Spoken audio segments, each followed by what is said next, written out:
ہمارے معاشرے کا یہ ایک ٹرینڈ بن چکا ہے کہ شادی ہوتی ہے اور شادی کے چند ماہ بعد لڑائی جھگڑے جنم لینے لگتے ہیں۔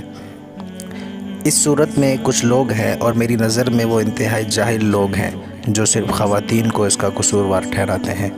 کیونکہ کئی مرد بھی ایسے ہیں، اور اکثر مرد آج کل کے ایسے ہیں جو لاپرواہ ہیں، بے حس ہیں،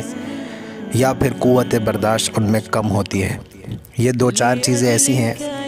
کہ اگر کسی مرد میں پائی جائیں، اور اگر گھر میں کوئی چھوٹی سی بات بھی لڑائی والی ہو تو وہ اتنی انتہا کو پہنچ جاتی ہے کہ سکون کی نیندیں بھی اڑ جاتی ہیں۔ اس سلسلے میں مردوں کے بارے میں تذکرہ ہوگا انشاءاللہ۔ میں اپنی بہنوں سے جو مجھے سن رہی ہیں، میں ان کو صرف دو چیزیں بتانا چاہتا ہوں، وہ ان دو چیزوں پہ عمل کر لیں، انشاءاللہ سکون، خوشیاں اور بھلائیاں، کامیابیاں انشاءاللہ ان کے در کی دربان بن جائیں گی۔ کیونکہ یہ بات تو حقیقت ہے، احادیث میں بھی ہے کہ آپ صلی اللہ علیہ وسلم نے فرمایا، میرے بعد مجھے جس خطرناک فتنے کا سب سے زیادہ اندیشہ ہے وہ عورتیں ہیں۔ اور اس طرح کی احادیث سن کر خواتین کو پریشان نہیں ہونا چاہیے کہ ہم تو فتنہ ہیں، ہم تو شیطان کا جال ہیں۔ بس اللہ سے پناہ مانگنی چاہیے کہ اللہ تعالی ہمیں ان میں شامل نہ کرے جن عورتوں کے بارے میں یہ حدیث ہے۔ اللہ تعالی ہمیں فتنہ پرور عورت نہ بنائے۔ اور فتنے بہت سارے ہوتے ہیں جو عورتوں سے صادر ہوتے ہیں، لیکن دو فتنے ایسے ہیں جو کسی بھی گھر کی تباہی کا سبب بنتے ہیں اور تیزی سے گھر کے حالات جس سے خراب ہوتے ہیں۔ وہ دو فتنے ہیں بنیادی،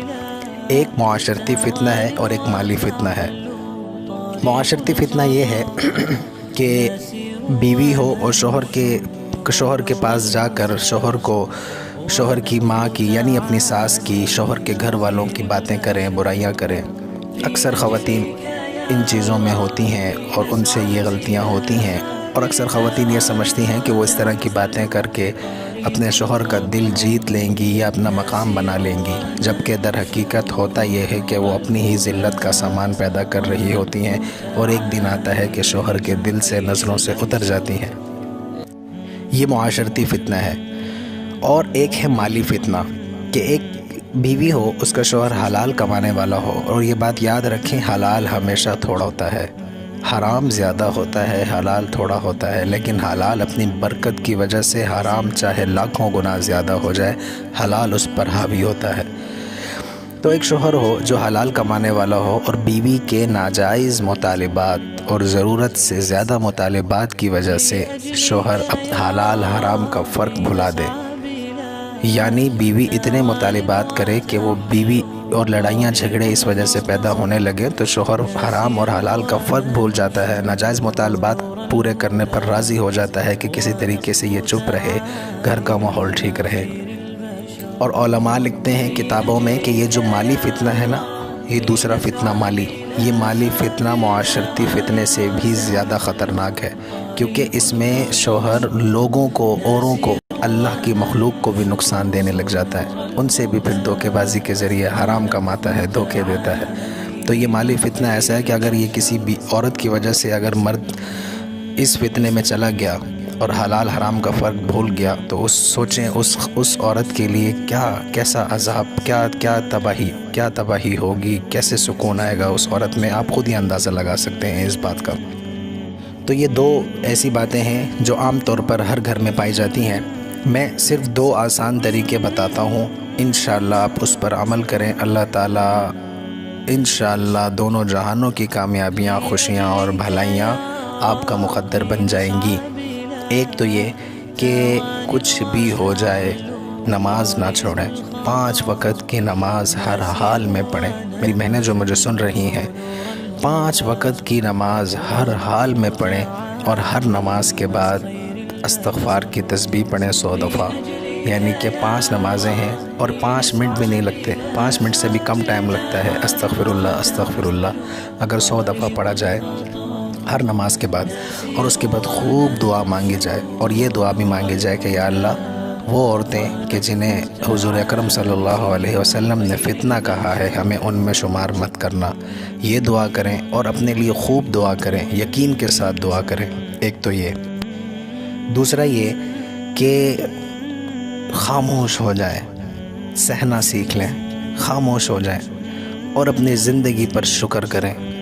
جیسے ہی شیطان وسوسے ڈالے کہ فلاں چیز فلاں کے پاس ہے آپ کے پاس نہیں ہے، تو فوراً اپنے اوپر اللہ کی کرم نوازیاں جو اب ہیں، ابھی اس وقت ہیں، وہ سوچنے لگ جائیں کہ اللہ نے گھر دیا ہے، اللہ نے صحت دی ہے، اللہ نے زندگی دی ہے، اللہ نے فلاں چیز دی ہے، فلاں چیز دی ہے۔ تو جب آپ اللہ کی نعمتوں کو شمار کرنے لگیں گے تو شیطان خود بخود بھاگے گا، اور یہ چیزیں دل کے اندر سے خود بخود ختم ہو جائیں گی، اور پھر عورت گزارا کرنے والی، زندگی گزارنے والی خود بخود بنتی چلی جائے گی۔ اور اللہ فرماتے ہیں لَإِن شَكَرْتُمْ لَأَزِيدَنَّكُمْ وَلَإِن كَفَرْتُمْ إِنَّ عَذَابِي لَشَدِيدٌ کہ جو میرا شکر کرتا ہے میں اسے بڑا چڑھا کر دیتا ہوں، اور جو ناشکری کرتا ہے تو چھین بھی لیتا ہوں، اور عذاب بھی پھر ہوگا اس کے لیے۔ تو ایک تو شکر گزاری اور خاموش بالکل، کیونکہ اللہ کے نبی نے فرمایا من صمت نجا۔ اس حدیث کی تفسیر میں علماء لکھتے ہیں کہ اس کا ترجمہ ہے کہ جو خاموش رہا نجات پا گیا۔ علماء لکھتے ہیں کہ نجات پا گیا دنیا میں بھی اور آخرت میں بھی، مطلب جو دنیا میں خاموش رہا، ظاہر ہے خاموش رہے گی عورت، گزارا کرے گی اور باتوں کو برداشت کرنا سیکھے گی، خاموش رہے گی، تو خود بخود نہ صرف گھر بلکہ معاشرہ، خاندان، آنے والی نسلیں تک سنورتی چلی جائیں گی۔ تو یہ دو اعمال کر لیں، انشاءاللہ اپنی آنکھوں سے اس کی تاثیر آپ دیکھیں گے، نماز اور خاموشی۔ اور خاموشی کے ضمن میں ایک دوسری بات بھی میں کہہ گیا کہ شکر گزاری، کہ جیسے ہی شیطان یہ وسوسے پیدا کرے کہ فلاں چیز لینی ہے، فلاں چیز کیوں نہیں ہے، تو فوراً یہ سوچیں کہ فلاں چیز نہیں ہے لیکن اتنی ساری چیزیں تو ہیں، اللہ کی نعمتیں۔ تو جب یہ عورت سوچنے لگے گی تو انشاءاللہ آپ خود دیکھیں گے